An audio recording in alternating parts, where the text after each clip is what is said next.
Hi friends, welcome to షామిన్ institute daily current affairs. April 8, 2024లో ఉన్న ముఖ్యమైన current affairs మనం discuss చేద్దాం. సో మరి కరెంట్ అఫైర్స్ డిస్కస్ చేయడం కన్నా ముందు ఒక ఇంపార్టెంట్ పాయింట్స్ ఏమున్నాయంటే, ప్రపంచంలోని అత్యంత శక్తివంతమైన లేజర్ వ్యవస్థని ఒక దేశం అభివృద్ధి చేసింది. సో మరి ప్రపంచంలో అత్యంత శక్తివంతమైన ఈ లేజర్ని ఎవరు అభివృద్ధి చేశారు అనే విషయం చూద్దాం. అంతేకాకుండా మరొకటి లడఖ్, మనకి ఇటీవల వార్తల్లో ఉన్నటువంటి ఒక ప్రదేశంగా, వార్తల్లో ఉన్న కేంద్రపాలిత ప్రాంతం లడఖ్. మరి లడఖ్లో పే అనే పేరుతో ఉన్న ఒక విలేజ్ ఒక ఘనతను సాధించింది. అక్కడ ఆర్గానిక్ అంటే ఒక ఫార్మింగ్ చేసే విషయంలో, ఒక అగ్రికల్చర్ ఆపరేషన్ చేసే విషయంలో, ఒక వ్యవసాయాన్ని ఆ విధంగా చేసుకునే విషయంలో.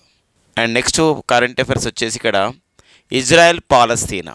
అక్టోబర్ 7, 2023 ప్రారంభమైనటువంటి ఇజ్రాయెల్ పాలస్తీనా క్రైసిస్, ఒక యుద్ధం అనేది కొనసాగుతూ ఇప్పుడు 6 నెలలకు వచ్చిందనమాట. అంటే కంప్లీటెడ్ 6 months అయింది, అయినా కూడా ఎలాంటి కొలిక్కి రాని పరిస్థితి అనమాట. అలాంటి నేపథ్యంలో వివిధ దినపత్రికలు వచ్చిన అంశాలను మనం దానిపైన డిస్కస్ చేస్తాం. అండ్ వార్తల్లో వ్యక్తిగా Srinivas Pallia, so persons in the న్యూస్గా ఉన్నారు. So one of the corporate కంపెనీస్కి వారు చీఫ్ ఎగ్జిక్యూటివ్ ఆఫీసర్గా నియమితులు కావడం జరిగింది, శ్రీనివాస్ పల్లియా. అండ్ నెక్స్ట్ వచ్చేసి మై సిజిహెచ్ఎస్ యాప్, అంటే ఒక సంబంధించినటువంటి హెల్త్ సెక్టార్లో, ఆరోగ్య రంగంలో ఒక కేంద్ర ప్రభుత్వ కార్యక్రమం అయినటువంటి ఒక ఆయుష్మాన్ భారత్ అభియాన్లో భాగంగా సో మనకి ఇక్కడ లబ్ధిదారులకి సరైనటువంటి వైద్య సహాయం అందించే విషయంలో మై సిజిహెచ్ యాప్ అనేది ప్రారంభించడం జరిగింది. సో అది చూద్దామండి. National digital library of India అంటే ఒక వెబ్సైట్ అన్నమాట ఇది.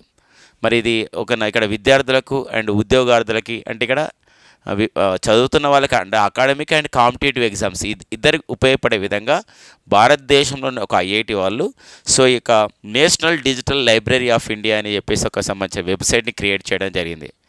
అండ్ నెక్స్ట్ వచ్చేసి ఇక్కడ వార్తల్లో ప్రదేశంగా ఒక మనకుంది ఏంటంటే జపరోజియా అణువిద్యుత్ కేంద్రం. సో మరి ఏంటంటే జపరోజియా అణువిద్యుత్ కేంద్రం ఎక్కడుంది, దాని ఇంపార్టెన్స్ ఏందో మనం చూద్దామండి. సో మరి నెక్స్ట్ ఫస్ట్ కరెంట్ అఫైర్ చూద్దాం. మరి ప్రపంచంలోని అత్యంత శక్తివంతమైనటువంటి లేజర్ వ్యవస్థని అభివృద్ధి చేయడం జరిగింది. The most powerful laser the most powerful and efficient laser system developed by one of the countries in Europe continent, that is the Romania. So Romania దేశం ఈ ఘనతను సాధించింది.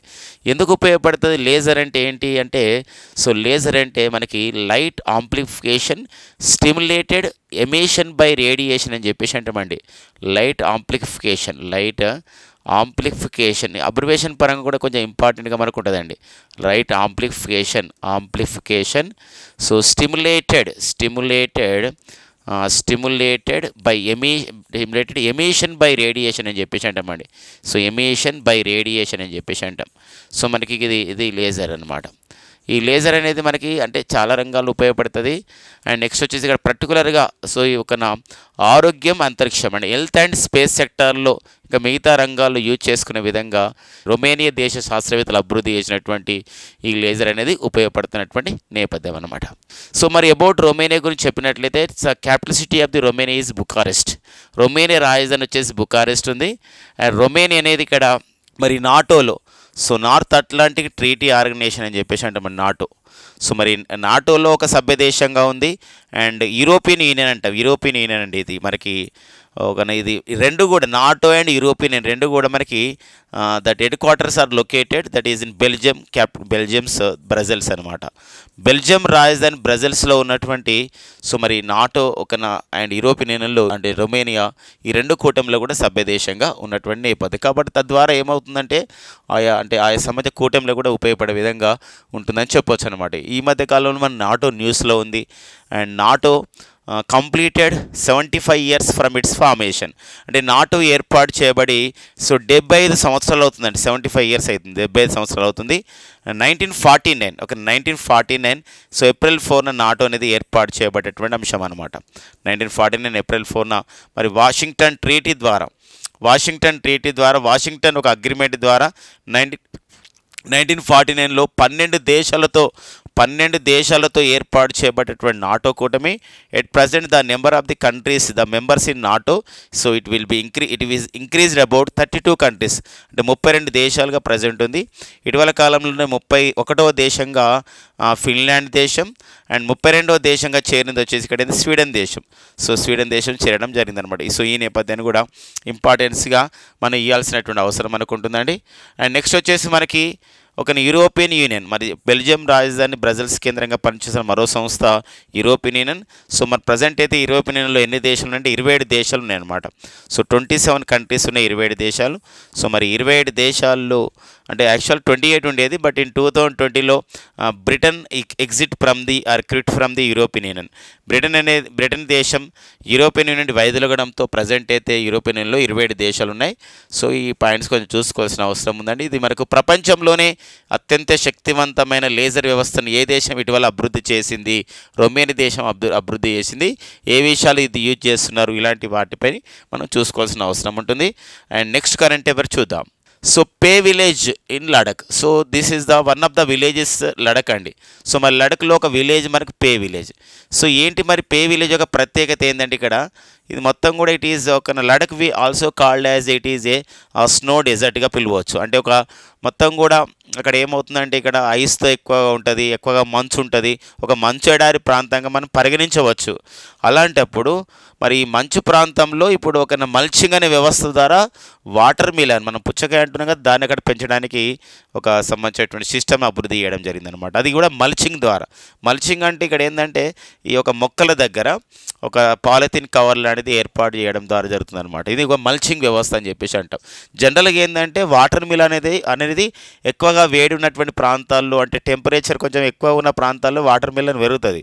కానీ మరి ఇక్కడ స్నో డెజర్ట్గా పిలువబడుతున్న లడఖ్లో కూడా ఈ మల్చింగ్ పద్ధతి ద్వారా to grow organic watermelon. So వాటర్ మిలాన్ని ఒక సేంద్రియ పద్ధతుల ద్వారా పెంచుతూ మనకు న్యూస్లో ఉండడం జరిగిందండి. ఇది మనకు మస్తు ఇంపార్టెంట్ అనమాట. అంటే వాట్ ఈస్ ఒక organic farming everyone knows there is no introducing of the artificial fertilisers. అంటే ఇక్కడ రసాయనిక ఎరువులు వాడకుండా జీవ వ్యర్థ పదార్థాలతో మనకి జీవెరువులతో చేయడమే ఈ యొక్క ఆర్గానిక్ ఫార్మింగ్ యొక్క ప్రత్యేకత అనమాట. అంటే మల్చింగ్ అనే వ్యవస్థ ఆధారంగా ఒక అంటే ఈ చెట్లకి అవి సరైన విధంగా అన్నీ కూడా పోషకాలు అందించే విధంగా చేస్తూ చల్లని ప్రాంతాల్లో కూడా, అంటే ఒక సంవత్సరం స్నో ఉన్న ప్రాంతాల్లో, ఐస్ ఉన్న ప్రాంతాల్లో కూడా సో మనకి ఈ యొక్క పే విలేజ్ అని వచ్చి లడఖ్లో పే విలేజ్లో ఇలా ఆర్గానిక్ వాటర్ మిలాన్ చేస్తూ ఆ పే విలేజ్ మనకు న్యూస్లో ఉంది. అలా అడగవచ్చు ఇటీవల కాలంలో వార్తలు ఉన్న పే విలేజ్ ప్రత్యేకత ఏంటంటే సో మల్చింగ్ విధానం ద్వారా డుక్రో ఆర్గానిక్ వాటర్ మిలాన్ అనమాట. About the Ladakh. So Ladakh 2019 October 31న మనకి జమ్మూ కాశ్మీర్ రీఆర్గనైజేషన్ యాక్ట్ అనేది కేమ్ ఇంటూ ఎన్ఫోర్స్డ్. అంటే జమ్మూ కాశ్మీర్ పునర్వ్యవస్థీకరణ చట్టం అనేది అమల్లోకి వచ్చింది ఎప్పుడంటే అది Jammu Kashmir reorganisation act came into ఒక enforced 2019 October 31st. At the time what happen 370 article is revoked in Jammu Kashmir అనమాట. అంటే 370 ఆర్టికల్ని రివోక్ చేసి జమ్మూ కాశ్మీర్ రీఆర్గనైజేషన్ యాక్ట్ ద్వారా జమ్మూ కాశ్మీర్ అనే ఒక శాసనసభ గల కేంద్రపాలిత ప్రాంతం, లడక్ అనే కేంద్రపాలిత ప్రాంతాలు ఏర్పాటు చేయడం జరిగింది. సో ఇప్పుడు లడక్ యొక్క క్యాపిటల్ సిటీ వచ్చేసి లేహ్ అని చెప్పేసి అంటున్నాం. అండ్ లడక్ సో మరి లడక్ విషయంలో ఒక అంశం ఉందండి. Recently one of the philanthropist, one of the educationalist, one of the social activist is name is Sonam Wangchuk అనే వ్యక్తి ఉన్నారు. ఈ సోనమ్ వాంగ్చుక్ సామాజికవేత్తగా మనకి ఎంతో పేరు పొందడం జరిగింది. ఈ రామన్ మెగాసెస్ అవార్డు కూడా పొందడం జరిగింది సోనమ్ వాంగ్చుక్. ఈ లడక్ యొక్క అభివృద్ధి గురించి లడఖ్లో ఉన్నటువంటి ఎవరైతే మనకి ఇక్కడ ట్రైబ్స్ ఉన్నారు, ఒక గిరిజనులు ఉన్నారు, మరి ఆ గిరిజనులంతా కూడా మన భారత రాజ్యాంగంలో 6వ షెడ్యూల్ అనుసరించి 6th schedule of the Indian constitution మనకి ఏముంటుందంటే గిరిజనుల సంక్షేమం గురించి ఉంది. అలాంటి గిరిజనుల సంరక్షణ గురించి ఈ లడక్ ప్రాంతాన్ని ఒక ప్రత్యేక రాష్ట్ర హోదా ఇవ్వడం కానీ చేయండి అని చెప్పేసి సోనమ్ వాంగ్చుక్ రీసెంట్లీ ఈ was in hunger strike about the 21 days అండి. 21 రోజుల పాటు అతను అమర నిరాహార దీక్షలో ఉండడం జరిగింది. మనకి రీసెంట్గా న్యూస్లో ఉందండి సోనమ్ వాంగ్చుక్ లడఖ్లో చేసినటువంటి ఈ యొక్క పోరాటం అనమాట. ఓకేనండి, అలా ఇంపార్టెన్స్గా ఈ ప్రాంతం చూసుకోవాలండి. And next And next, one more important in Ladakh capital city Leh, where one of the organic institute and organic research, one of the Ayurveda research institute is recently set up by government of India. That is a National Institute of the Sova Rigpa. అంటే జాతీయ సోవా రిక్పా, అంటే సోవా రిక్పా అని ఒక Tibetan వైద్య విధానం ఉంటుంది. ఈ జాతీయ సోవా రిక్పా ఒక పరిశోధన సంస్థ, జాతీయ సోవా రిక్పా పరిశోధన సంస్థ అనేది ఎక్కడ కలదు అని చెప్పేసి అంటే అది లడఖ్ రాజధాని లేహులో ఉన్నటువంటి అంశం అనమాట. ఓకేనండి, నెక్స్ట్ చూద్దాం. And Israel Palestine. సో మనకి ఇజ్రాయెల్ పాలస్తీనా సంబంధించిన విషయం మనం చూసినట్లయితే ఇక్కడ October 7, 2023 సో మరి పాలస్తీనాకు చెందినటువంటి సంస్థ హమాస్ అనే సంస్థ అండి. పాలస్తీనా దేశం చెందిన హమాస్ సంస్థ సో మరి పాలస్తీనా మద్దతుతోనే సో మరి ఇక్కడ ఇజ్రాయెల్ పైన దాడి చేయడం జరిగింది. ఒకటేసారి 5,000 మిజైల్స్తో దాడి చేయడం జరిగింది. దీనికి ఏమని పేరుతో దాడి చేయడం జరిగిందంటే operation Al Aqsa storm, or otherwise we called operation Al Aqsa flood కూడా అంటామండి. సో గుర్తుపెట్టుకోండి, ఇది ఆల్ అక్సా అంటే ఒక మసీద్ అని ఒక పేరు మోసిన ప్రాంతం ఉందన్నమాట. ఆపరేషన్ ఆల్ అక్సా, ఈ అక్సా మసీద్ ఎక్కడ ఉందంటే ఆల్ అక్సా ఇది ఇజ్రాయెల్లో ఉంది. ఆల్ అక్సా ఒక గుర్తుపెట్టుకోండి ఫ్రెండ్స్ ఇక్కడ. So operation Al Aqsa storm అనే పేరుతో పాలస్తీనాకు చెందిన హమాస్ సంస్థ ఇజ్రాయెల్ పైన దాడి చేయడం జరిగిందనమాట. ఇజ్రాయెల్ పైన దాడి జరిగింది. ఈ నేపథ్యంలో సో వెంటనే ఇజ్రాయిల్ ఈ సంబంధించినటువంటి మారణ హోమాన్ని జరిగిన నేపథ్యంలో మరి మారణ హోమం జరిగింది. వెంటనే ఇజ్రాయెల్ కూడా మళ్ళీ పాలస్తీనా పైన మరో మారణ హోమానికి తెరదీసింది. చాలా మిజైల్స్ని దాడి జరిపింది అనమాట. దీనికి ఇజ్రాయెల్ పాలస్తీనా పైన దాడి జరపడానికి so some of the places are then in Palestine, Gaza కానీ వెస్ట్ బ్యాంక్, పర్టికులర్గా గాజా ప్రాంతంలో ఇక్కడ దాడి జరపడానికి మరి ఏమని పేరు పెట్టింది ఇజ్రాయెల్ అంటే సో దానికి ఒక పేరు పెట్టడం జరిగింది అనమాట. అదేంటంటే ఇక్కడ సో ఆపరేషన్ ఐరన్ స్వార్డ్స్ అని చెప్పేసి అంటామండి. ఇదని ఆపరేషన్ ఐరన్ స్వార్డ్స్. గుర్తుపెట్టుకోండి మై డియర్ ఫ్రెండ్స్, ఇక్కడ ఆపరేషన్ ఐరన్ స్వార్డ్స్ అని చెప్పేసి అంటాం. ఆపరేషన్ ఐరన్ స్వార్డ్స్ అనే పేరుతో ఇజ్రాయెల్ పాలస్తీనా పైన దాడికి పూనుకుంటుంది. ఈ నేపథ్యంలో గత 6 నెలల నుండి కూడా ఇదే కొనసాగుతుంది అనమాట ఇరు పక్షాల నేపథ్యంలో. అంతేకాకుండా మరి ఇజ్రాయెల్ దేశానికి చెందినటువంటి మిలిటరీ వాళ్ళందరూ కూడా అక్కడ సైన్యం కానీ వాటి రక్షణ వాళ్ళందరూ కూడా అక్కడికి వెళ్ళడం జరిగింది. పాలస్తీనా ప్రాంతంలో హమాస్ యొక్క బంకర్స్ని కానివ్వండి, వాటి యొక్క సీక్రెట్ సంబంధించిన వాటన్నిటి కూడా సో ధ్వంసం చేసిన పరిస్థితి అనమాట. సో ఐక్యరాజ్య సమితి కూడా దీనిపైన వివిధ తీర్మానాలు చేసినప్పుడు కూడా ఎలాంటి ఒక ఫలితం లేని సందర్భం మనకి కనబడుతుంది అనమాట. అలాంటి నేపథ్యంలోనే సో మరి ఇక్కడ ఆపరేషన్ ఐరన్ స్వార్డ్స్ అనేది కొనసాగుతూ ఉంది ఇజ్రాయెల్ పాలస్తీనా పైన. సో పాలస్తీనాకు చెందినటువంటి అంటే ఇందులో మనకు కొంచెం విషయం ఉందండి.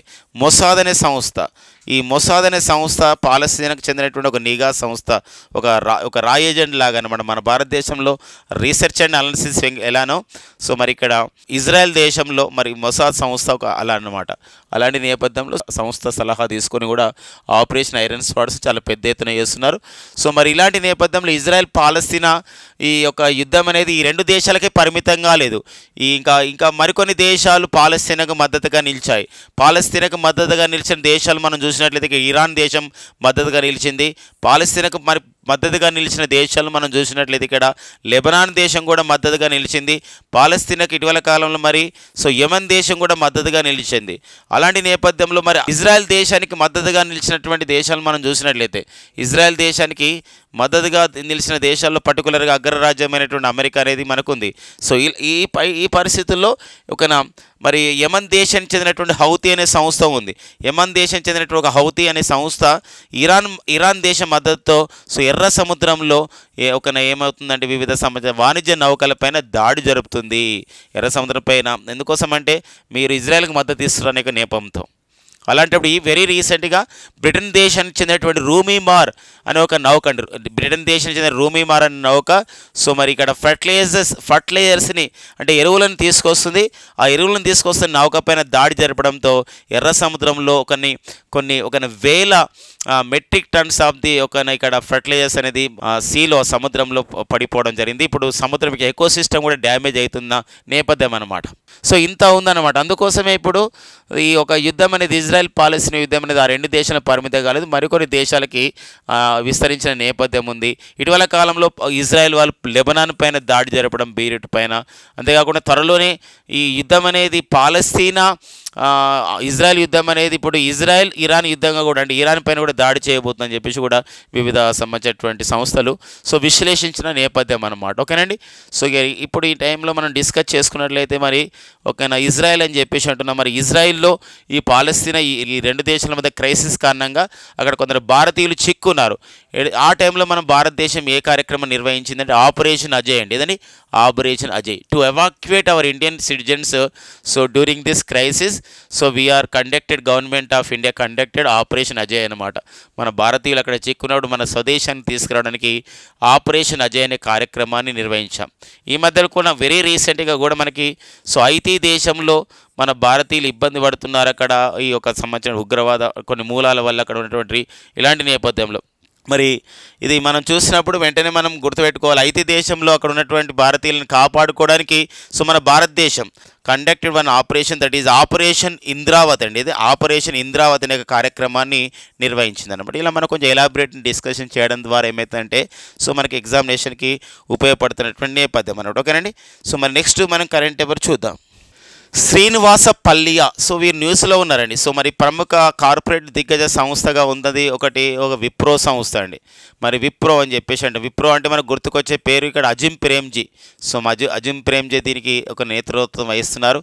మరి అజిమ్ ప్రేమ్జీ అనేవారు భారతదేశంలో దాతృత్వశీలుల వ్యక్తుల్లో ఒక ఫిలాంథ్రపిస్ట్లో ఇతను ఒక వ్యక్తిగా మనకు ఉంటాడు అజిమ్ ప్రేమ్జీ కానివ్వండి, శివనాడర్ కానివ్వండి. సో వీళ్ళందరూ కూడా ఒక ఫిలాంథ్రపిస్ట్ అనమాట. ఒక కార్పొరేట్ సోషల్ రెస్పాన్సిబిలిటీలో భాగంగా సో వివిధ సంక్షేమ కార్యక్రమాలు నిర్వహిస్తున్నారు అనమాట. వీరు మరి విప్రో సంస్థ నిర్వహిస్తున్నారు. విప్రోకి మరి థియరీ డెలాపోర్టే ఒక చీఫ్ ఎగ్జిక్యూటివ్ ఆఫీసర్గా ఉండేవారు. మరి సుదీర్ఘకాలంగా పనిచేస్తున్నటువంటి థియరీ డెలాపోర్టే స్థానంలో the new chief executive officer of the Wipro ఎవరు వచ్చారంటే శ్రీనివాస పల్లి అండి. ఎవరండి శ్రీనివాస పల్లి అనేవారు ఒక రావడం జరిగింది. మనకి ఇక్కడ పర్సన్స్ ఇన్ ద న్యూస్గా అపాయింట్మెంట్స్ కాలంలో ఇది ఎక్కువగా మనకి ఉపయోగపడుతున్నటువంటి నేపథ్యం. ఇప్పుడు మనకి వివిధ సంస్థలకి చీఫ్ ఎగ్జిక్యూటివ్ ఆఫీసర్ ఇప్పుడు టీసీఎస్ ఉందండి, టాటా కన్సల్టెన్సీ సర్వీసెస్.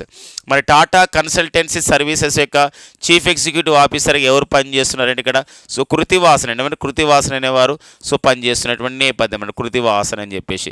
అదే ఇన్ఫోసిస్ ఉందనుకోండి, మరి ఇన్ఫోసిస్ సీఓగా ఎవరు పనిచేస్తున్నారంటే ఇక్కడ సలీల్ పరేఖ్ అండి. ఎవరండి సలీల్ పరేఖ్ అనేవారు సో ఇన్ఫోసిస్కి సీఓగా పనిచేస్తున్నారు అనమాట. ఇలా కొన్ని సంస్థలు ఇప్పుడు ఒక అమెరికా దేశానికి చెందినటువంటి ఒక సంస్థ ఉంది అడోబ్ సంస్థకు సీఓగా ఎవరు పనిచేస్తున్నారు అని చెప్పేసి అంటే సో వారే ఒక శాంతను నారాయణ అండి. ఎవరండి శాంతను నారాయణ ఈజ్ ద మనకి లాస్ట్ ఇయర్ 2023లో ఈ God the honorary doctorate from the Osmania university అనమాట ఇన్ హైదరాబాద్లో. మరి శాంతను నారాయణకు అడోబ్ సీఓ. అండ్ మనం యూట్యూబ్ అంటున్నాం, పొద్దున్న లేస్తే అక్కడే ఉంటున్నాం యూట్యూబ్లో. మరి ఇలాంటి యూట్యూబ్లో మరి సీఓగా ఎవరు పనిచేస్తున్నారు యూట్యూబ్ సీఓగా అంటే సో అతను నీల్ మోహన్ అండి. ఎవరంటే నీల్ మోహన్ అనేవారు సో మరి యూట్యూబ్కి చీఫ్ ఎగ్జిక్యూటివ్ ఆఫీసర్గా పనిచేస్తున్నటువంటి నేపథ్యం. అమెజాన్ అనే సంస్థ ఉంది, అమెజాన్ అండి ప్రముఖ ఇదొక ఈ కామర్స్ ఏజెన్సీ. మరి అమెజాన్ ఒక సంస్థ. అమెజాన్ సీఓగా ఎవరు పనిచేస్తున్నారంటే ఆండీ జాసి అనేవారు పనిచేస్తున్నారు.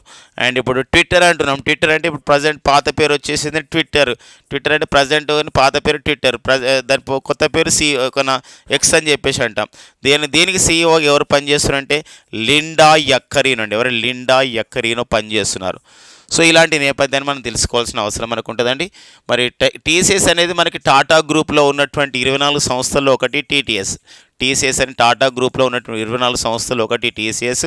మరి టాటా గ్రూప్ యొక్క మొత్తం మార్కెట్ క్యాపిటలైజేషన్ అయితే 30 లక్షల కోట్ల రూపాయలు అయితే ఓన్లీ టీసీఎస్ 15 లక్షల కోట్ల రూపాయలుగా మార్కెట్ క్యాపిటలైజేషన్ అనేది ఉంది. అదొక గుర్తుపెట్టుకోవాలి. ఇక నెక్స్ట్ చూద్దాం, మనకు నెక్స్ట్ కరెంట్ అఫైర్ చూద్దామండి. So next current affairs my CGHS app అండి. Ministry of the health and family welfare అంటే కేంద్ర ఆరోగ్య కుటుంబ సంక్షేమ మంత్రిత్వ శాఖ. కేంద్ర సో ఆరోగ్య కుటుంబ సంక్షేమ మంత్రిత్వ శాఖ మన దేశంలో ఈ ఆరోగ్య విషయంలో వివిధ లబ్ధిదారులకి ఉపయోగపడే విధంగా మై సీజీఎస్ యాప్ను ప్రారంభించింది. మై సీజీఎస్ యాప్ అనేది చూసినట్టయితే ఇక్కడ CGMI అంటే నా యొక్క సెంట్రల్ గవర్నమెంట్ హెల్త్ స్కీమ్స్ అన్నమాట. పర్టికులర్గా ఆయుష్మాన్ భారత్ అభియాన్ కావండి, ఆయుష్మాన్ భారత్ అభియాన్లో మనం చూసినట్లయితే ఇక్కడ మనం లబ్ధిదారులు ఎలా ఉండాలి, లేకపోతే మనం ఏదైనా హాస్పిటల్కి వెళ్ళినప్పుడు ఎలాంటి ట్రీట్మెంట్ వస్తుంది, ఆ ట్రీట్మెంట్ అని దీని పరిధిలోకి వస్తుందా లేదా, ఇలాంటి అన్ని విషయాలు తెలుసుకోవడానికి మై సీజీఎస్ యాప్ని ఒక కేంద్ర ప్రభుత్వం ప్రారంభించడం అనేది జరిగింది. ప్రజెంట్ మరి కేంద్ర ఆరోగ్య కుటుంబ సంక్షేమ శాఖ అండ్ ప్రజెంట్ కేంద్ర ఎరువులు రసాయనాల మంత్రిత్వ శాఖ మంత్రిగా ఒకరే ఉన్నారు. వారు వచ్చేసి ఎవరండి ఇక్కడ మన్సుఖ్ మాండవీయ. ఎవరండి? మన్సుఖ్ మాండవీయ. మన్సుఖ్ మాండవీయ అండి. ఓకేనా, మన్సుఖ్ మాండవీయ అనేవారు పనిచేస్తారండి. మన్సుఖ్ మాండవీయ. ఓకేనా, మాండవీయ. గుర్తుపెట్టుకోండి ఫ్రెండ్స్, ఇది మనకి పర్సన్స్ ఇన్ ద న్యూస్లో కూడా ఇంపార్టెంట్గా మనకు ఉంటుంది అన్నమాట. ఇక నెక్స్ట్ చూద్దామండి, national digital library of India అని చెప్పేసి అంటామండి. National digital library of India.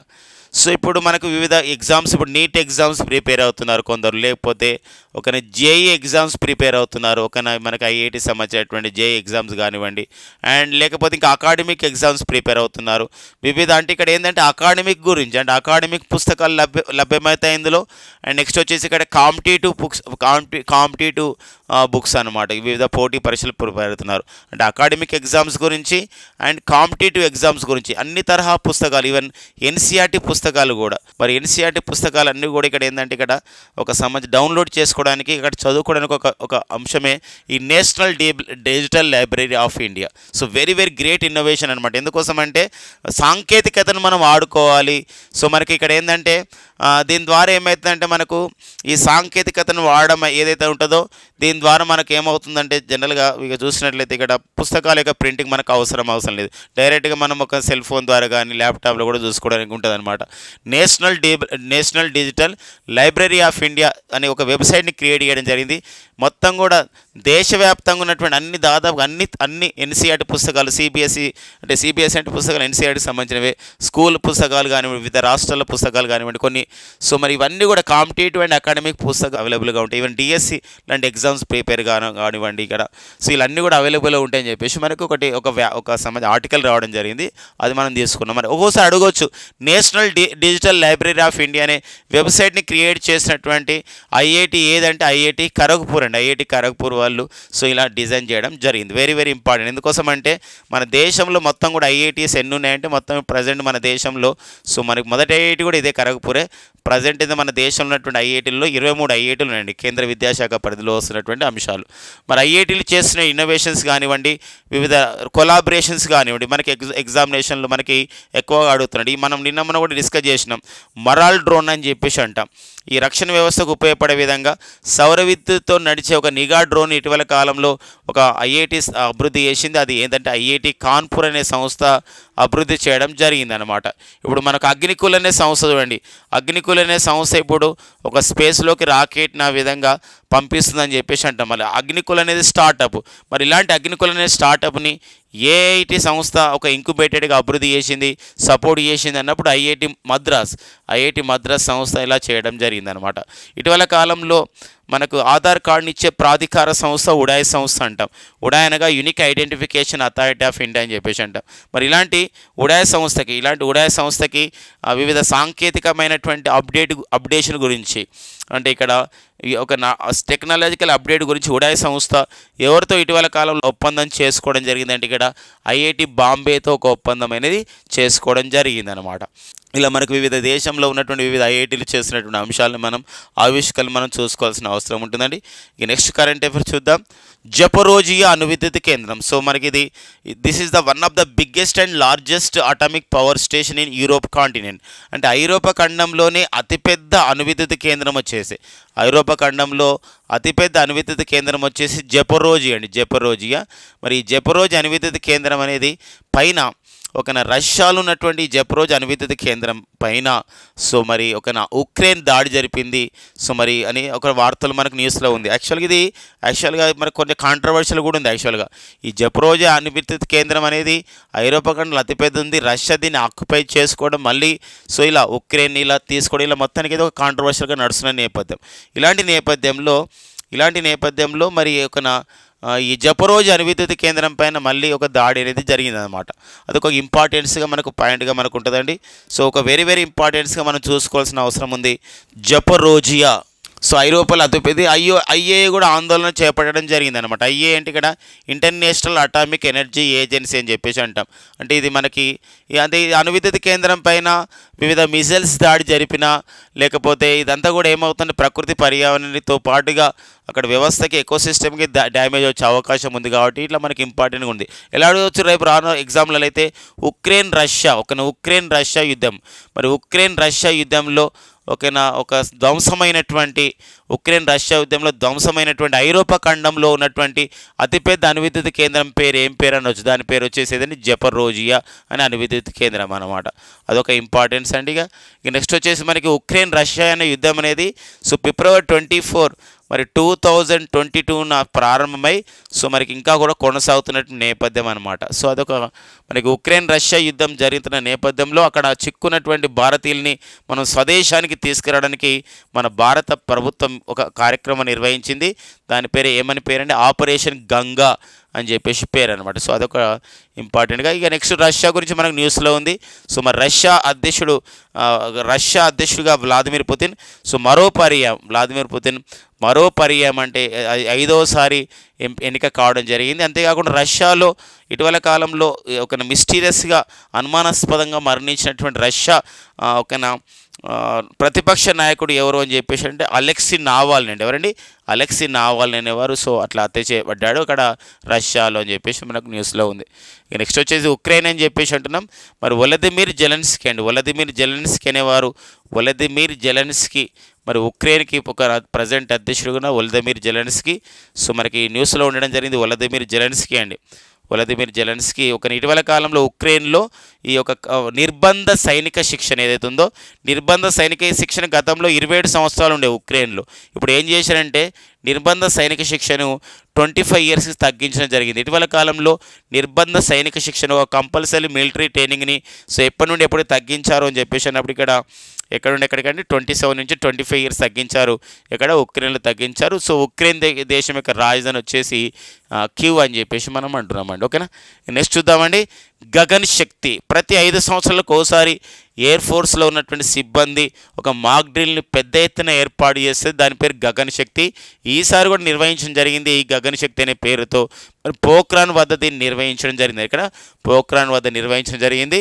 So Indian air force వాళ్ళు నిర్వహిస్తారు గగన్ శక్తి అండి, గుర్తుపెట్టుకోండి. గగన్ శక్తి అనే పేరుతో ఇటీవల కాలంలో ఎక్కడ నిర్వహించారు, దీని యొక్క ప్రత్యేకత ఏంది, ఇలాంటి క్వశ్చన్స్ మనకు అడగవచ్చు. ఎందుకోసం ఈ మధ్య కాలంలో మనం భారత్ శక్తి అనే పేరుతో ఒక త్రివిధ దళాలు పాల్గొన్నటువంటి విన్యాసాలు జరిపామండి. భారత్ శక్తి 2024 పేరుతోనే ఇదే పోఖ్రాన్లో రాజస్థాన్లోని తారెడాన్లోని పోఖ్రాన్ వద్దనే సో మనం ఏం చేయడం జరిగిందంటే ఇక్కడ భారత్ శక్తి అనే పేరుతో. సో భారత్ శక్తి అనే పేరుతోనే పోఖ్రాన్ వద్ద సో ఇక్కడ ఏం చేయడం జరిగిందంటే ఒక త్రివిధ దళాలు, మన భారత త్రివిధ దళాలు అంటే ఎయిర్ ఫోర్సు, ఆర్మీ, నావీ త్రివిధ దళాలని ట్రై సర్వీసెస్ అని చెప్పేసి అంటాం. త్రివిధ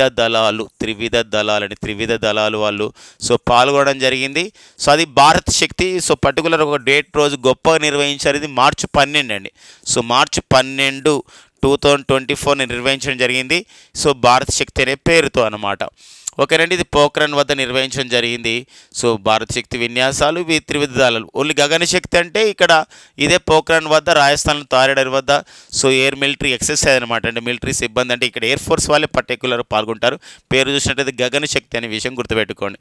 ఇలా అప్డేటెడ్ అనమాట. ఇవన్నీ కూడా డిఫెన్స్ పరమైనటువంటి ఖచ్చితంగా మనకు బిడ్స్ అడుగుతున్న నేపథ్యం అనమాట. ఈ మధ్య కాలంలోనే మార్చి 11, 2024 మిషన్ దివ్యాస్త్ర అనే పేరుతో కూడా DRDO ఒక గొప్ప కార్యక్రమానికి శ్రీకారం చుట్టడం జరిగింది. ఎక్కడ చుట్టడం జరిగిందంటే ఇది మనకి ఒడిశాలోని బాలాసోర్ వద్ద ఈ యొక్క multiple independently targetable reentry vehicle అనే ఒక సిస్టాన్ని ఇంట్రడ్యూస్ చేయడం జరిగింది అగ్ని-5లో. వెరీ రీసెంట్గా ఇదే బాలాసోర్ వద్ద అగ్ని-ప్రైమ్ అనే ఒక మిజైల్ని కూడా మనం విజయవంతంగా పరీక్షించడం జరిగింది అనమాట. ఇవన్నీ కూడా అప్డేటెడ్గా మనం చూసుకోవాలి.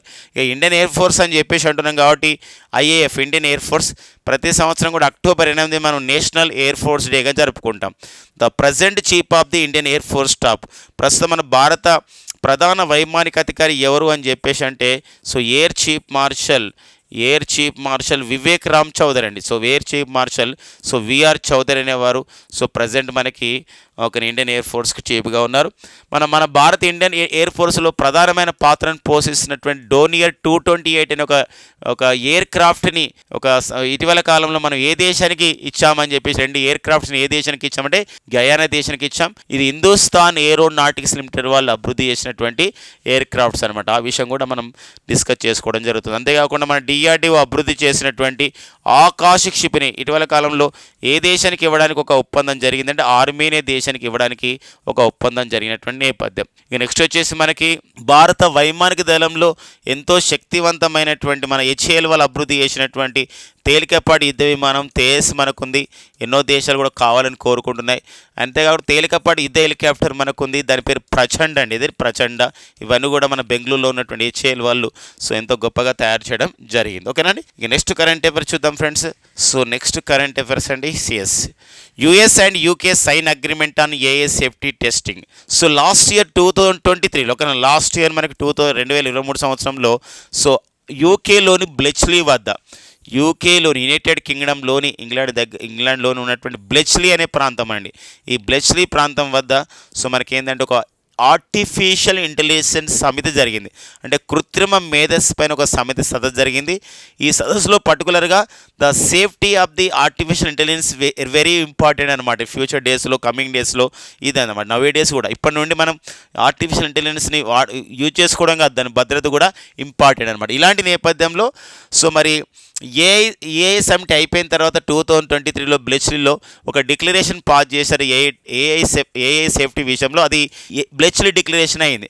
మన దగ్గర కూడా మన భారతదేశంలో కూడా న్యూఢిల్లీలో 2023లో global partnership for the artificial intelligence ఒక సదస్సు జరిగింది. ఇక్కడనే ఈ యొక్క ఆర్టిఫిషియల్ ఇంటెలిజెన్స్ పైన ఒక సంబంధించిన డిక్లరేషన్ వచ్చింది. దాన్ని న్యూఢిల్లీ డిక్లరేషన్ అని చెప్పేసి అంటాం. ఇది వెరీ ఇంపార్టెంట్గా మనకు ఉంటాయండి. Very recently United Nations of the organisations also అంటే ఐక్యరాజ్య సమితిలో కూడా ఒక ఒప్పందం వచ్చింది ఆర్టిఫిషియల్ ఇంటెలిజెన్స్ సేఫ్టీ పైన ఒక డిక్లరేషన్ కూడా ఐక్యరాజ్య సమితి ఇటీవల కాలంలో సో ప్రకటించడం జరిగిందనమాట. సో ఇలాంటి నేపథ్యంలో మరి USA and America and UK sign agreement on AA security testing. అంటే ఇక్కడ భద్రతని అంటే ఆర్టిఫిషియల్ ఇంటెలిజెన్స్ భద్రతని అంటే ఏంటంటే ఆర్టిఫిషియల్ ఇంటెలిజెన్స్, దాని తెలుగులో మనకి ఇక్కడ కృత్రిమ మేధస్సు అని చెప్పేసి అంటాం. మరి ఈ కృత్రిమ మేధస్సు భద్రతని మనం ఒక టెస్టింగ్ చేయాలి, ఒక పరీక్ష చేయాలి. లేకపోతే అది ఇక్కడ మన సినిమాలు కూడా చాలా చూసాం కదా, రోబో సినిమా కానీ రోబో 2.0లో కానివ్వండి. సో మన ఆర్టిఫిషియల్ ఇంటెలిజెన్స్తో తయారు చేయబడే రోబోట్స్ వల్ల కొన్ని ఇబ్బందులు కూడా మనకు ఉంటాయి. అలాంటి నేపథ్యంలో అలా టెస్ట్ చేయడం ద్వారా మనకు ఒక భద్రత ఉంటుంది అని చెప్పేసి ఇక్కడ US UK సైన్ అగ్రిమెంట్ అంది AA సేఫ్టీ టెస్టింగ్ అని చెప్పేసి ఒక ఇన్ఫర్మేషన్ ఉంది. ఇట్లా అడగవచ్చు అనమాట. అంటే బ్లెచ్లీ పార్క్ AA సేఫ్టీ సమితి అంటే బ్లెచ్లీ పార్క్ దగ్గర AA సేఫ్టీ సమితి 2023లో జరిగింది. దీనికి అనుగుణంగా ఈ క్రింది ఏ 2 దేశాల మధ్య AA సేఫ్టీ విషయంలో ఒక ఒప్పందం జరిగింది అని చెప్పేసి అన్నప్పుడు ఈ పాయింట్ కనుక గుర్తుపెట్టుకోవాల్సిన ఇంపార్టెన్స్గా ఇవ్వాల్సినటువంటి అవసరం మనకు ఉంటుందండి.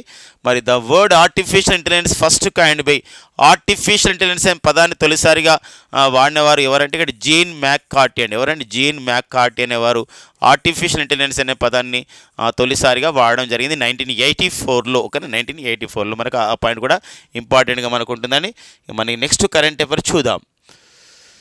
సో మరి మన భారత వాతావరణ శాఖ 1875లో ఏర్పాటు చేయబడి 150 సంవత్సరాలు పూర్తయినటువంటి సంస్థనే IMD సంస్థ. IMD అంటే ఏంటంటే ఇక్కడ ఇండియన్ మెటీరియలాజికల్ డిపార్ట్మెంట్ అండి. ఇండియన్ మెటీరియలాజికల్ డిపార్ట్మెంట్ అండి. మరి ఇలాంటి మెటీరియలాజికల్ డిపార్ట్మెంట్ అనే సంస్థ ఓకేనా డిపార్ట్మెంట్ సంస్థ 1875లో ఏర్పాటు చేయబడింది సో జనవరిలో. మరి ఇలాంటి సంస్థ ఇప్పుడు 150 ఇయర్స్ పూర్తి చేసుకోవడం జరిగింది భారత వాతావరణ శాఖ. సో మరి ఇలాంటి నేపథ్యంలో IMD సంస్థ భారత వాతావరణ శాఖ NDMతో అంటే NDME అంటే నేషనల్ డిజాస్టర్ మేనేజ్మెంట్ అథారిటీ అంటాం. నేషనల్ డిజాస్టర్ మేనేజ్మెంట్ యాక్ట్ వచ్చింది 2005లో. జాతీయ విపత్తు నిర్వహణ చట్టం 2005లో వచ్చింది. జాతీయ విపత్తు నిర్వహణ ఒక అనేది సంస్థ ఎప్పుడు ఏర్పడింది అంటే 2006లో ఏర్పడింది. అంటే ఒక సంవత్సరం హీట్ ఇండెక్స్ని ఐఎండీ వాళ్ళు అంటే భారత వాతావరణ శాఖ వాళ్ళు ఒక హీట్ ఇండెక్స్ని విడుదల చేయడం జరిగింది.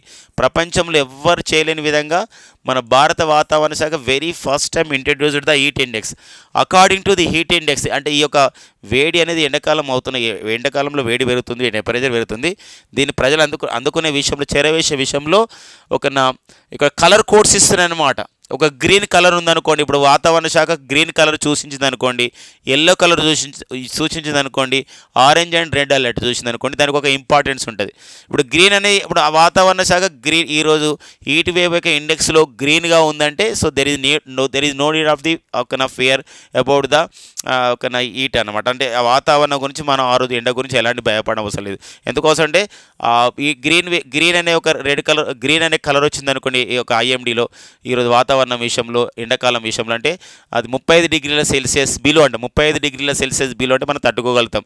కాబట్టి మనం ఎలాంటి పెద్ద చర్యలు చేపట్టడం అవసరం, there is no action. Yellow alert పెట్టారనుకోండి, ఇప్పుడు హీట్ వేవ్లో భారత వాతావరణ శాఖ వాళ్ళు సమ్మర్ సీజన్లో ఇప్పుడు ఎల్లో అలర్ట్ అని చెప్పారనుకోండి, మనం కొంచెం జాగ్రత్తగా ఉండాలి. ఎందుకోసం అంటే 36 డిగ్రీస్ నుండి 45 డిగ్రీస్ సెల్సియస్ మధ్యలో ఉండబోతుంది. బీ అప్డేటెడ్, కొంచెం జాగ్రత్తగా ఉండాలి, అప్డేట్ కావాలి.